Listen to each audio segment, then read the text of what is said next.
et en fonction de mes dires, vous allez essayer de me déconstruire. C'est ça qui est la bonne démarche. Et je tiens à le saluer encore au passage. Moi, je voulais revenir sur cette histoire. La Côte d'Ivoire se trouve dans un contexte. Le contexte, c'est lequel? On est grisé au niveau Gafi. Parce qu'il est important de savoir c'est quoi Gafi. Si on ne sait pas Gafi, c'est pas bon. Il faut connaître le Gafi, c'est quoi. Gafi, c'est une agence de notation, mais en même temps, ça surveille contre le blanchiment d'argent et puis le financement du terrorisme. Voilà. Et on se trouve actuellement dans une position assez délicate, c'est-à-dire on est grisé. Donc, tout ce qui est transaction, normalement, une fois qu'il y a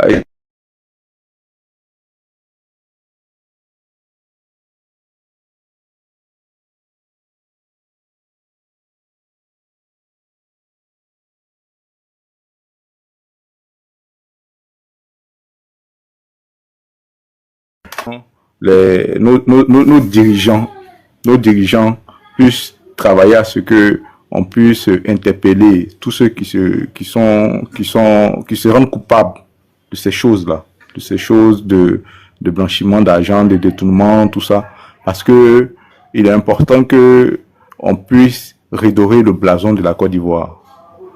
On dit on est développé et tous ces indices-là, ça compte. Parce que au moment du débat pour la, comment dirais-je, on va dire quoi, pour... Ouais, mon cher ami, excuse-moi, André, tu fais du hors-sujet là, pardon, rentre dans le sujet. Je fais pas du hors-sujet, je suis toujours dans mon temps, tu me laisses finir et puis après tu rebondis si tu... Ok, d'accord, après je reprends la parole. Ce que je dis, c'est assez clair.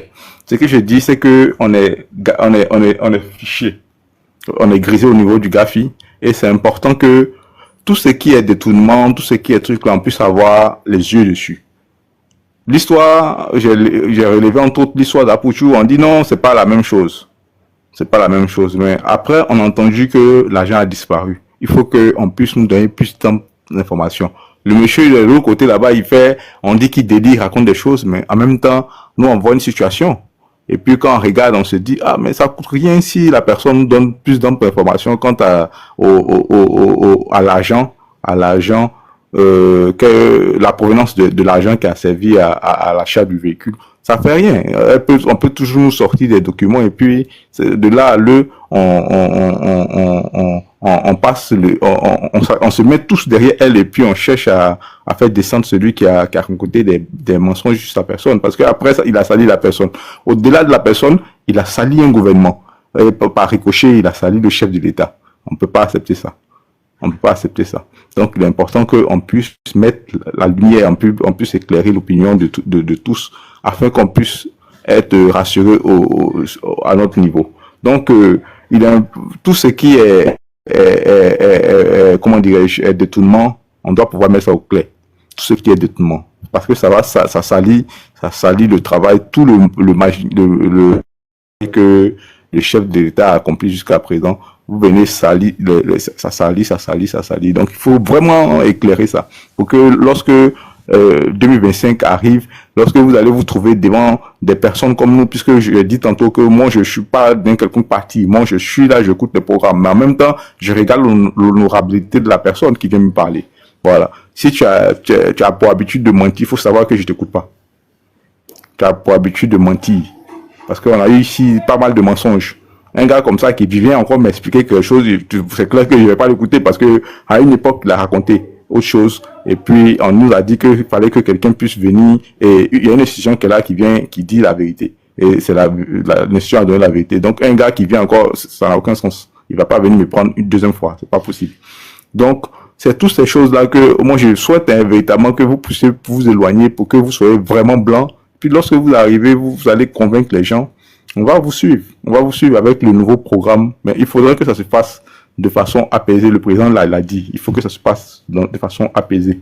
Mais une chose est sûre, il faudrait que toutes les personnes qui font du détournement, qui font du blanchiment d'argent, il faudrait qu'on puisse les interpeller pour qu'on puisse sortir du gris. Parce qu'on est grisé. C'est très important. J'insiste beaucoup dessus. Il faut qu'on sorte du gris. Là, cette histoire de Gafi là, il faut véritablement que on fasse un effort et qu'on sorte du gris. Vous pouvez partir sur le site du Gafi, de Gafi. Vous allez voir les différents pays. Vous allez voir. On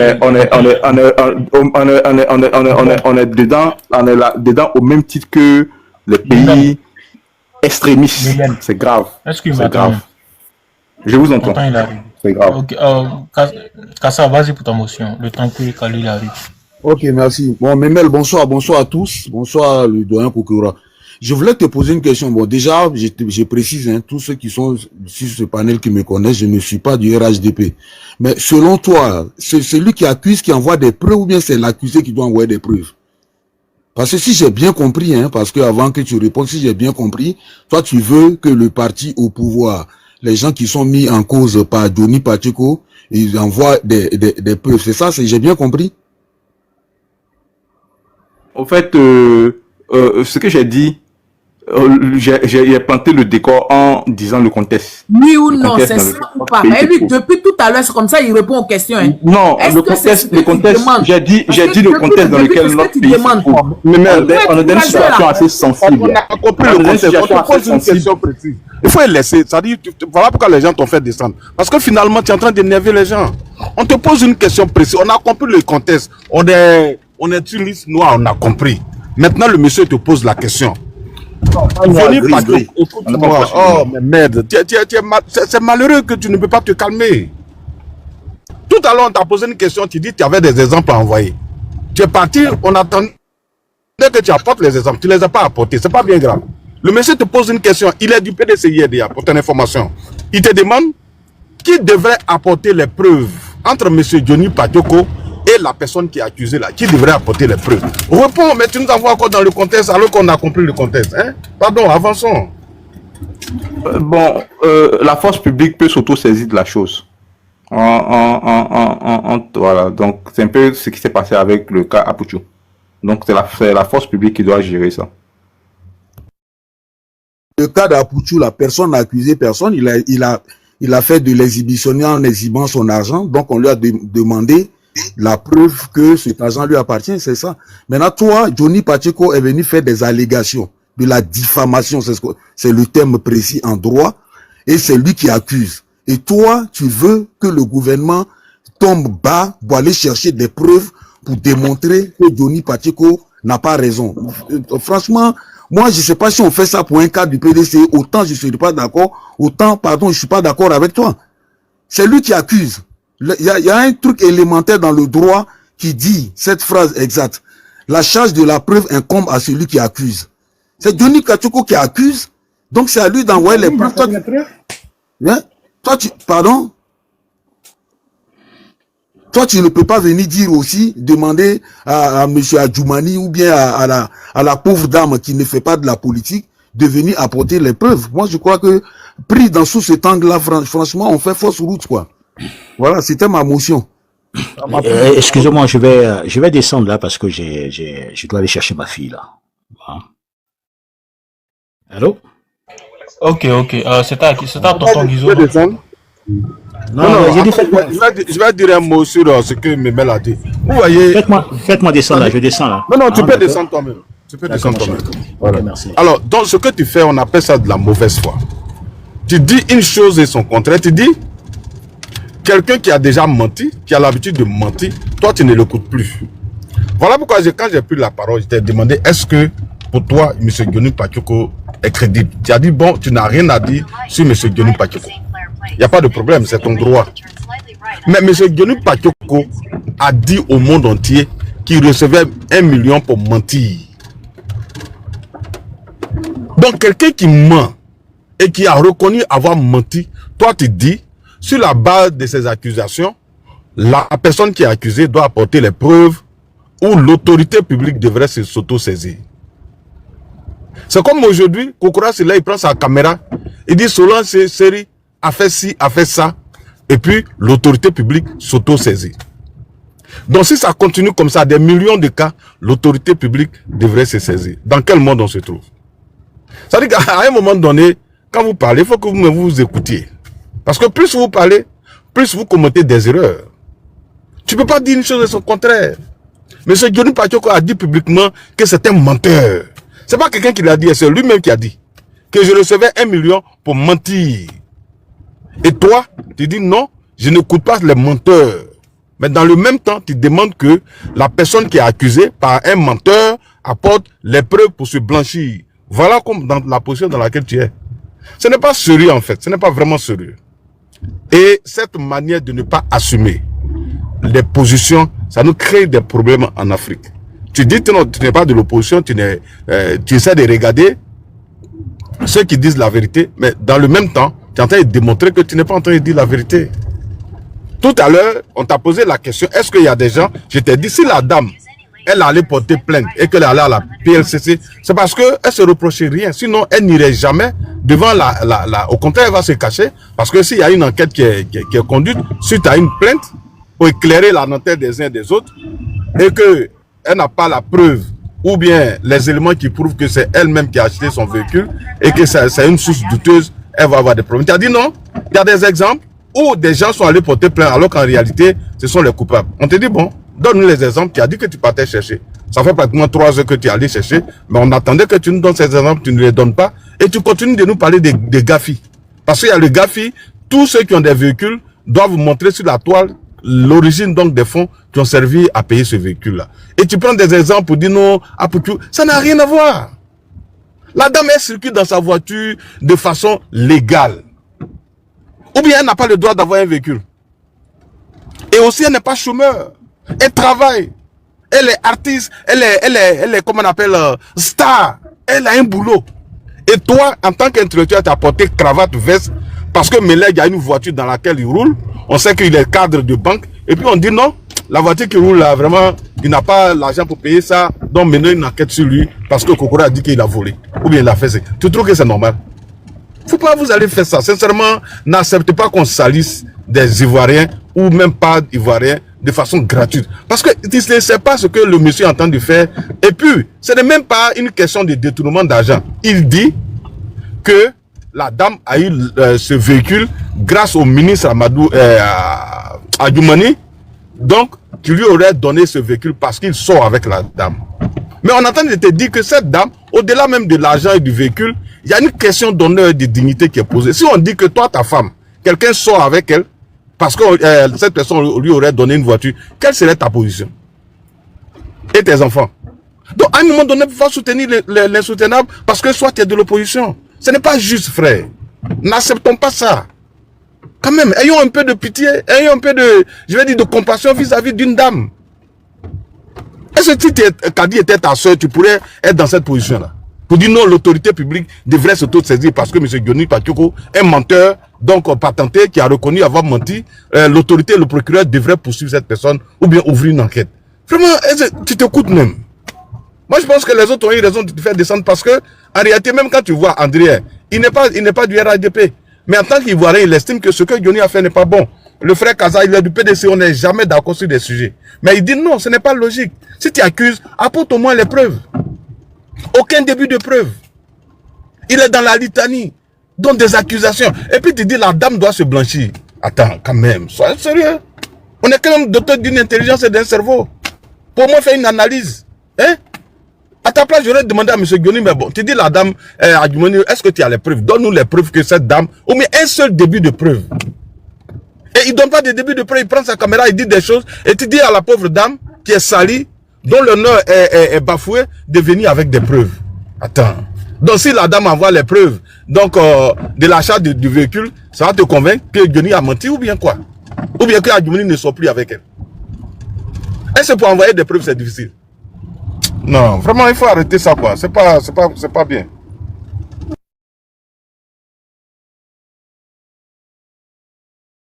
Ok, est-ce que tonton Guizou est là? S'il n'est pas là, il va céder sa place à... Je suis là. Ah, okay. Je suis là. Bonjour Alors, tout le monde. vous m'entendez bien? Coucou, bonjour tout le monde. Oui, bonjour la grande sœur. Bonjour Rachel. Rachel, bonjour. Il y a une question que Camille t'a posée. Je viens d'arriver, mais est-ce que je peux en placer une si c'est possible? D'accord, vas-y, je te suis. Vas-y, après il va parler. Ok, moi je voudrais dire une chose. Bonjour Kokora, je vais remercier Kokora, mais c'est peine perdue, hein, Kokora. Parfois, c'est même pas la peine de parler parce que tu as beau faire des démonstrations. Je viens d'arriver, je sais pas qui a parlé avant, mais je m'en tiens à ce que tu as dit. Moi, j'étais à Abidjan. Quand je suis allé à Abidjan, j'ai trouvé que me déplacer, c'est-à-dire le déplacement coûte cher. Moi, je fais un calcul. Quand je prends un Yango par jour, dans la journée, si j'ai beaucoup de courses que je dois prendre un Yango, j'ai vu ce que ça me coûtait. Moi, je dis, bon, est-ce qu'il n'y a pas possibilité d'avoir une voiture en leasing? J'explique après. Kokora, il sait ce que c'est que le leasing. Je dis qu'il sait que beaucoup d'entre vous savent ce que c'est que le leasing. En Côte d'Ivoire, moi, le parc auto s'est renouvelé. Pourquoi? Tu vas chez un concessionnaire. Si tu as une entreprise et que tu as une entrée d'argent régulière, le concessionnaire te demande la liste des documents en tant qu'entreprise et tout ça. Si tu as une entrée d'argent régulière, ils vont voir ton dossier. Tu as la possibilité de prendre n'importe quelle voiture en fonction de ton revenu. Qui dit qu'on est en train de faire Attends, je vais te supprimer parce que je suis modératrice. On parle avec des gens intelligents, pas avec des gens qui ont des petits poids dans le cerveau. Voilà, dans la tête. Donc, quand tu es entrepreneur et que tu peux partir voir une autre, parce que Kadi, je pense qu'elle est entrepreneur, actrice, présentatrice et tout ça. Donc, si on assemble tous ces revenus, si on justifie tous ces revenus, oui, tu peux aller chez un concessionnaire. Ils te disent, tu donnes un apport initial. Tu donnes un apport initial et on te mensualise. C'est comme si tu fais l'achat. Donc, le concessionnaire va voir ta banque pour vérifier que tu as des entrées régulières et ils vont définir combien tu peux payer chaque mois. Mais ça dépend de ton revenu. Tu peux dire, bon, je donne tel apport, mais le reste, je paye sur tel mois. Moi, je suis allé à Shanghai. Les gens qui font les Chinois, là, je suis allé. Ils ont des voitures de 12 millions, 20 millions, jusqu'à ça monte. Donc, je ne comprends pas. Oui, je vais nettoyer le panel, t'inquiète. C'est moi que je suis là, je nettoie. Elle peut s'offrir cette voiture. Son mari peut lui offrir cette voiture. Et tout le monde peut avoir n'importe quelle voiture en Côte d'Ivoire. Aujourd'hui, ce n'est plus comme avant où il faut payer cash. Non. Tu peux faire du leasing. Et je vous informe, vous tous les Ivoiriens que vous êtes, tu es un salarié. Tu as un salaire d'un montant, ou bien tu dis, moi, mon salaire, c'est tel montant, mais j'ai une autre activité parallèle à côté qui fait que mon revenu mensuel, c'est telle somme. Et mais dans la somme là, même moi, j'ai un apport initial préalable de peut-être 5 millions. Je veux déposer 5 millions. Maintenant, le reste de l'argent, du montant de la voiture là, est-ce qu'on peut, le concessionnaire, il calcule en fonction de ton revenu, même si tu es salarié, même si et puis il te donne la voiture. La majorité des voitures qu'on voit, c'est pas forcément acheter cash, s'il vous plaît. C'est pas forcément acheter cash. Bon, les gens qui n'ont jamais eu de voiture, les gens qui n'ont, oui, leasing, non, il y en a en leasing et puis il y en a acheté à crédit. Il y a les deux. Moukri rude. Il y a les deux. Moi, j'ai vu les deux. Parce que, bon, je vais pas aller dans les détails, mais c'était pour moi. Maintenant, après, moi, j'ai vu que je n'étais pas tout le temps à Abidjan. Tu vas acheter une voiture, elle va garer 2-3 mois, t'es pas là, ou 4 mois, et puis après, c'est pas rentable. Donc, je ne sais pas, c'est quoi le débat, en fait? Il y a rien. Elle peut s'offrir ça. Elle est animatrice, elle est tout. Et en plus, on m'a parlé de son mari, donc il faut laisser les commentaires. Je vais nettoyer au fur et à mesure. Donc, bon, c'est juste une contribution. Hein. Je ne sais pas si ça apporte quelque chose au débat, mais il y a possibilité. Quel que soit le montant de la voiture, tu vois le concessionnaire, et puis il te fait, si tu as une entreprise, moi j'ai une petite entreprise, il n'y a pas beaucoup d'entrées, mais moi j'avais vu que, bon, par rapport à ma présence sur le territoire, j'ai pas besoin de ça. Quand je fais le calcul dans Yango, et puis quand je fais ce que je dois payer mensuellement, On avait fait le calcul, la voiture que nous on voulait prendre, elle faisait à peu près 600 000 francs le mois avec notre rapport initial. Donc finalement, on a opté pour, bon, comme on n'est pas très présent là, on laisse ça, on utilise Yango. Mais mais même les Yango, tu as la possibilité d'aller voir une entreprise qui te préfinance si tu dis tu veux avoir ton Yango. Moi, je dis, bon, moi, je préfère avoir un Yango à moi où je roule dedans. Et puis après, quand je mes coups, ça fait, je roule. Et puis après, on peut prendre un chauffeur qui roule ça, mais on n'a pas besoin de détailler tout ça. S'il vous plaît, en Côte d'Ivoire, là. Quand on dit qu'on a atteint un certain niveau, là, c'est de ça qu'on parle. Quand le gouvernement a dit on veut plus les vieilles voitures, il y a des prédispositions qui ont été mises en place pour que l'Ivoirien puisse acquérir sur le plan local avec les concessionnaires locaux. Donc, je m'arrête là. Tu peux avoir n'importe quelle voiture sur ton argent, ton revenu te le permet. Tu veux avoir une 4x4, tu veux avoir une pick-up. Nous, on avait décidé une pick-up. Mais vu qu'on n'allait pas l'utiliser tout le temps, on a changé d'avis de rester dans les Yongo. Donc, moi, je vais juste m'arrêter là. Il n'y a vraiment pas le feu à la maison, quoi. Franchement, moi, bref, je m'arrête là. Ce n'est plus comme avant où il faut avoir 40 millions, 50 millions pour aller déposer, puis on te donne la voiture. Non, tu peux avoir même 5 millions. Tu déposes, vous calculez, vous discutez. Bon, comme ton entreprise te rapporte tant, que tu as tel revenu, mais il faut justifier tout ça. Et puis, on te donne la voiture. Ça peut être un crédit, ça peut passer par ta banque paye, et puis toi, tu rembourses à la banque. Le jour que tu n'arrives pas à payer la mensualité, c'est la banque qui bloque la voiture. Parce que ça devient la propriété de la banque. C'est comme quand on achète les maisons. Les maisons, on n'achète pas forcément cash une maison. Tu donnes un apport. Et puis après, vous négociez avec le promoteur. Il dit, bon, moi, ma maison, faut la solder sur tel nombre d'années, sur tel nombre d'années. S'il vous plaît. Hein? Arrêtez. Bon, je vais m'arrêter là, d'accord? Bien fini, hein?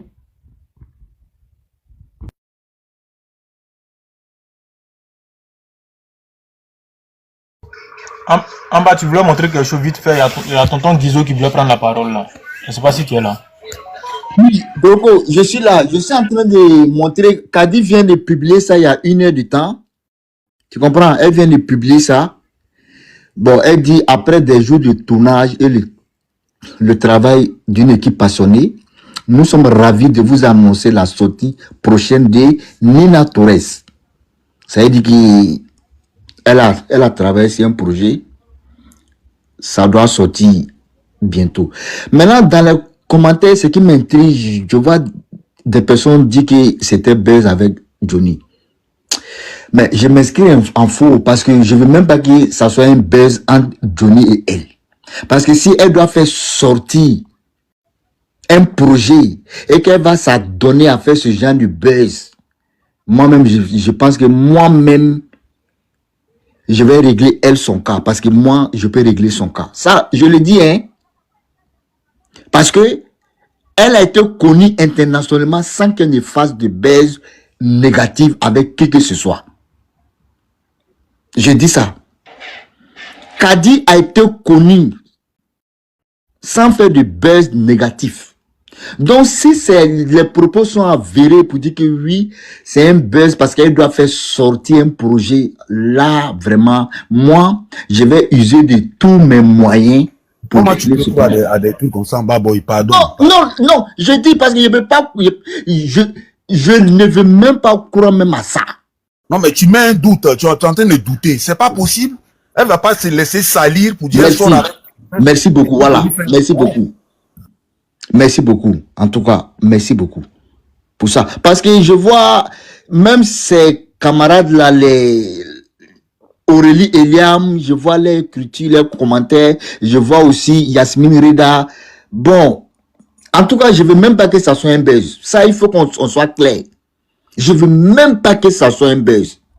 Parce que Johnny, il est dans une lancée que tout le monde connaît. Il veut discréditer des personnes les plus conséquentes au sein du parti et maintenant passer à l'action. Il a commencé ici à Palo, après il allait attaquer encore Amédée Kouakou. Il regarde toujours les personnes qui peuvent mobiliser. Quand tu regardes dans le Lodge du Bois, Amédée Kouakou, mais c'est un mobilisateur fin. Quand tu regardes dans le Gotungo, mais Adjoumani, mais il faut oublier. Donc, il s'attaque aux personnes qui arrivent à mobiliser dans certains endroits. Donc, ceux-là, il faut les affaiblir et maintenant passer à l'acte. Donc, moi, je m'arrête là, c'est cette précision que j'ai voulu faire concernant notre sœur, parce que dès qu'elle a posté à 1 heure du temps, elle a eu 22 000 j'aime, elle a eu 3600 commentaires, elle a eu 1000 partages. Or, les autres fois, lorsqu'elle publie, en 1 heure du temps, elle n'a même pas 1000 j'aime. Donc, les Ivoiriens aiment le buzz. Les Ivoiriens aiment les choses qui n'ont pas de sens. Donc, je m'arrête là. Merci à vous. Allez-y sur la page de Kadi. Vous allez voir Mako Soumama a commenté, Aminata Ouattara. Bon, je m'arrête là. Aurélie, Eliam, Yasmine Reda, toutes ces filles-là, elles ont commenté. Voilà. Donc, Bloco, si tu me le permets, tu peux profiter maintenant pour me donner mon temps de parole avant que Tonton Guizo ne parle, ou bien soit je laisse la parole à Tonton Guizo. Après lui, je peux rebondir. Bloco, c'est là? J'ai rien compris à ce que tu as dit. Est-ce que tu vas me permettre à ce que je parle maintenant ou soit j'attends après l'intervention de Tonton Guizo? On n'entend pas, hein, Baboy, on n'entend rien. On m'entend pas? J'ai été attaqué ou quoi? Je sais pas. Bloco, est-ce qu'on m'entend, s'il te plaît? Tonton Guizo, vas-y, tu as la parole, Tonton Guizo. Si Tonton Guizo n'est pas là, Kassa n'a qu'à prendre. Attends, si il veut parler, mais il n'a qu'à régler son problème de micro, parce que on entend un mot, 2 mots, on n'entend plus rien. S'il y a quelque chose d'important à dire, il peut parler. C'est pas. Si on m'entend pas, c'est que j'ai été signalé. Vas-y, Tonton Guizo. Alors, merci beaucoup, merci à vous tous, hein, merci. Et je dis vraiment merci à Kokora qui est venu très, très tôt, parce que moi j'ai commencé un local chez nous ici en Côte d'Ivoire. J'ai commencé à écouter le panel vers 13h. Ouais, j'avais pas vraiment la possibilité de monter, honnêtement. Même à l'heure là, même, vraiment, je peux pas dire que j'ai la possibilité de monter, mais quand même, je me suis efforcé un peu, parce qu'il faut monter un peu. Après plusieurs interventions, tu peux avoir à placer 1 ou 2 mots. Mais je veux dire, bien avant moi, vous avez fait vraiment un enseignement. Kokora, merci beaucoup, et ça, on ne cessera de le faire. Et puis, Solange, tu es arrivé très tôt, et vraiment, tu as fait un masterclass. Merci beaucoup. Même juste, Rachel vient juste d'arriver. Elle nous donne un enseignement sur les choses que nous ignorons vraiment. C'est l'intérêt des panels du RHDP. Puisque par excellence, sur les panels du RHDP, il y a de l'enseignement, il y a de la formation. Parce que les gens ignorent souvent que il y a un gap, il y a un dénivellement entre l'information et la formation. Quand on atteint un niveau où on te donne des éléments d'information qui peuvent te servir au quotidien, ça devient de la formation. On ne te dit pas non, il y a eu hier un braquage dans tel quartier. Ça, c'est de l'information tout court. Mais si l'information concerne un aspect par rapport auquel tu peux désormais te définir dans ton cadre de vie, ça devient de la formation. Par excellence, sur les panels du RHDP, il y a de la formation. Il y a des personnes de qualité que, je n'exagère pas, on est obligé de considérer comme des personnalités. Merci Rachel, merci Kokora, merci Solange et bien d'autres. Amaboy, tu fais toujours un travail, et bien d'autres, les frères et les sœurs, qu'il vous plaise vraiment d'accepter et de recevoir vraiment mes salutations. Puis-je dire, pour commencer, s'il vous plaît, que dans tous les cas de figure, les gens sont prompts à nous emmener dans un sens qui n'est pas approprié. C'est pour cela que quelquefois nous sommes obligés de les interpeller sur la voie appropriée. Pourquoi Kokora a été obligé d'intervenir très tôt? Puisqu'un jeune s'est senti obligé de venir faire glisser cette question vers une mise en cause de la gestion de la ressource publique de notre gouvernement et de nos autorités chargées de la question publique. Après, des gens qui se considèrent comme étant des gens vraiment cultivés, instruits, sachant, savant sur la question, sont venus justifier la question. C'est là, vraiment, j'ai apprécié très tôt la présence, les interventions des frères. C'est pour ça que je remercie. Mais je vais dire, et un peu de